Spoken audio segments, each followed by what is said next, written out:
Oke, mari kita sambung lagi kelanjutan dari novel Gunung Hua. Ya, jika itu adalah orang biasa dari fraksi jahat, pastinya mereka akan langsung gemetar tak kala berhadapan langsung dengan orang-orang hebat dari fraksi adil. Karena yang mereka hadapi bukan hanya Gunung Hua, tapi ada juga kepala keluarga Tang, kepala Istana Binatang Nanmam, Istana Laut Utara, dan bahkan para perwakilan dari 9 sekte dan juga 5 keluarga besar tepat ada di belakang Hyunjong. Tapi Jang Il-soo nampak begitu tenang. Ia bahkan tersenyum saat menyambut kehadiran mereka. Hyunjong yang memimpin barisan pun berkata, "Anda, suasana menjadi benar-benar mencekang.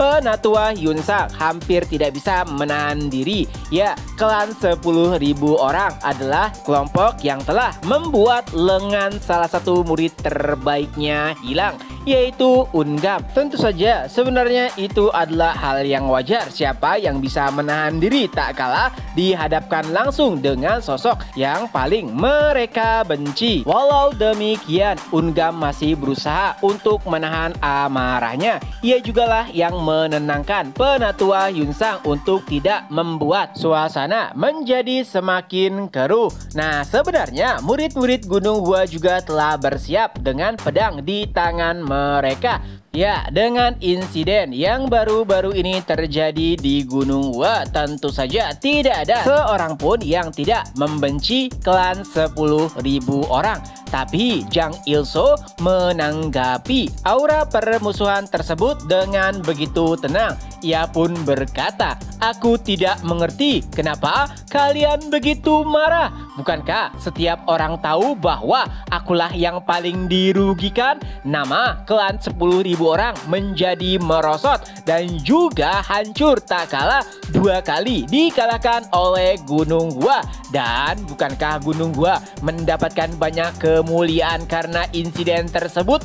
Sebenarnya apa yang dikatakan oleh Jang Il-soo benar adanya, tapi itu tidak menutup kesalahan mereka yang menyerang Gunung Hua terlebih dahulu.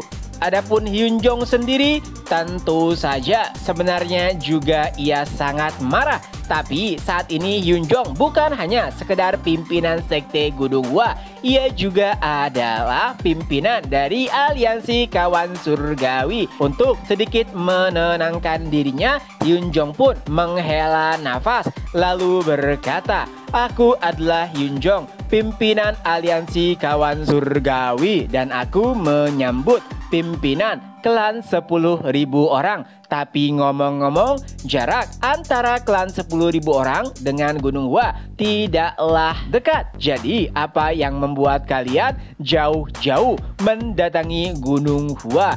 Jang Il-soo pun tertawa setelah menyapa balik pimpinan sekte Hyunjong. Lalu ia pun berkata, "Alasan?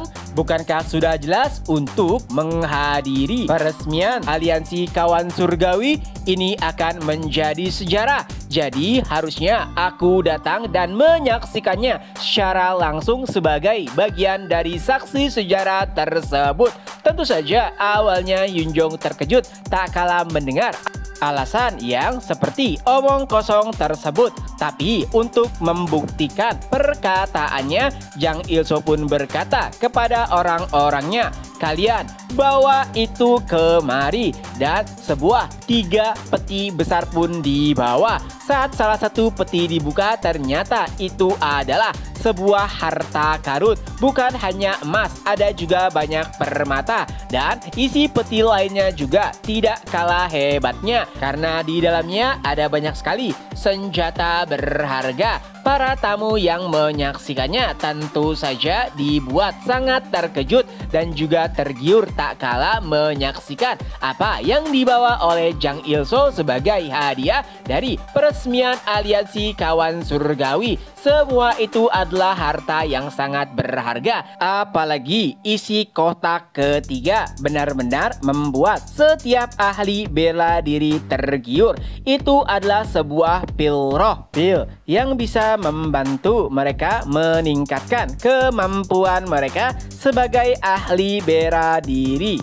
Setelah mengungkapkan hadiah yang ia bawa, Jang Il-soo pun meminta bawahannya untuk menutup pil tersebut sambil berkata, "Pimpinan sekte, ini bukanlah hadiah yang berharga bagiku, tapi aku memberikannya dengan tulus kepada aliansi kawan surgawi.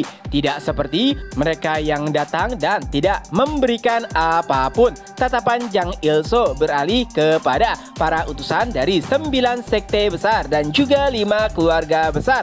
Ya, secara tidak langsung Jang Il-soo tengah menyindir mereka, mengucapkan selamat tanpa membawa apapun. Setelahnya, perkataan Jang Il-soo benar-benar membuat geram seluruh murid Gunung Gua. Ia berkata, "Pimpinan sekte, bukankah ini lucu? Sebagai pimpinan aliansi, Anda harus menyambut tamu dengan ramah untuk merangkul seluruh kelompok atas nama aliansi kawan surgawi. Tapi di sisi lainnya, Anda adalah pimpinan sekte Gunung Gua yang jelas-jelas pasti sangat membenci klan 10.000 orang." Chung Yun pun langsung menanggapi perkataan tajam tersebut. "Dasar bajingan." Baekjun yang biasanya menghentikan Chung Yun bahkan sampai membiarkannya begitu saja. Ya, nampaknya setiap orang begitu marah kepada Jang Il-soo. Baekjun sendiri seperti ingin menghajarnya secara langsung. Tapi itu juga bukanlah perkara mudah. Tekanan yang diberikan oleh Jang Il-soo benar-benar sangat mengintimidasi. Padahal sudah banyak lawan yang dihadapi oleh Baekjun.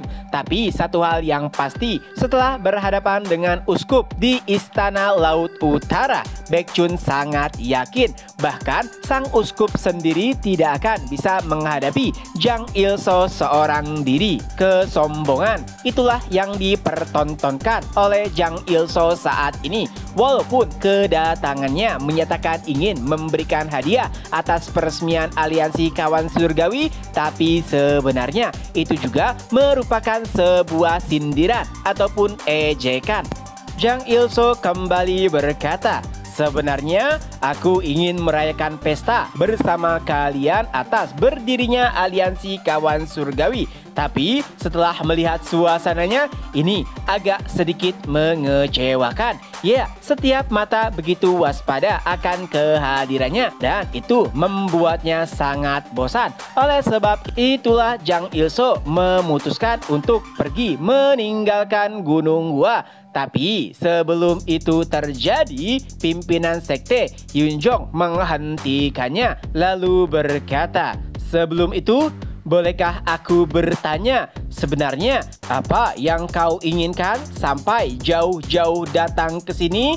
Jang Il-soo pun tersenyum lalu berkata, "Menarik, pimpinan sekte, Anda benar-benar menarik. Kalau Anda bertanya apa yang aku inginkan, bagaimana jika begini? Kami semua, klan 10.000 orang, bisakah kami bergabung dengan aliansi kawan surgawi?" Karena suara Jang Il-soo begitu keras, tidak ada yang tidak mendengar perkataan tersebut yang jelas-jelas menggemparkan dan juga mengejutkan seluruh tamu. Ya, siapa yang akan menyangka jika Jang Il-soo mengatakan dengan mulutnya sendiri ingin bergabung dengan aliansi kawan surgawi. Dan chapter pun berakhir. Nah, itulah kelanjutan dari novel Gunung Gua. Semoga terhibur. Ketemu lagi di next video. Bye-bye.